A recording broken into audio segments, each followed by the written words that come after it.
your mountain pine mural, you are going to pick your base coat and 3 different values for your pine trees. Picking them out doesn't have to be hard.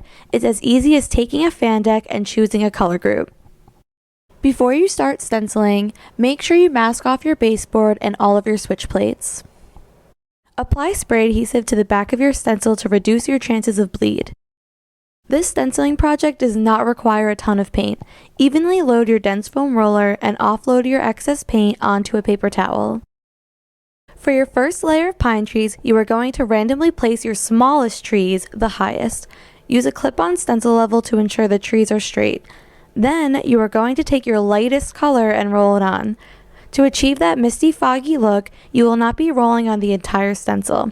Instead, once you start to reach the bottom of the tree, apply light pressure to the roller so the bottom isn't completely covered.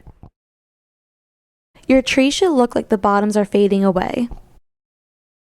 Continue randomly placing your smallest tree stencils along your wall. To get the full effect, when placing your tree stencils, imagine a mountainous landscape where some areas are taller than others.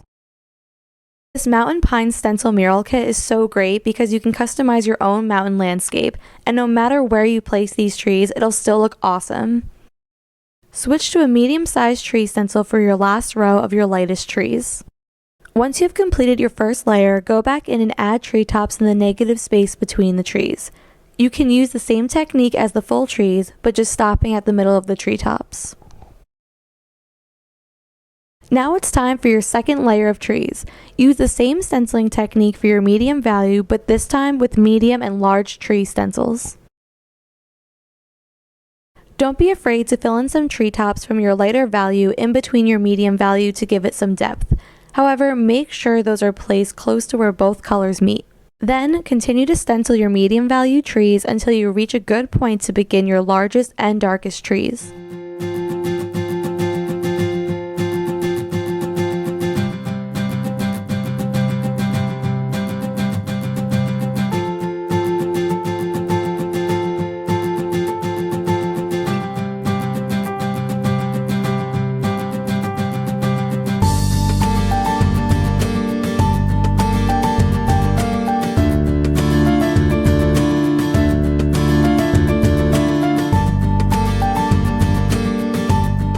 When you reach the bottom of your accent wall, roll the paint downward on your stencil towards the baseboard. If there is some base coat still showing, take a 3¼ inch professional stencil brush and pounce it towards the baseboard for a crisp, even line.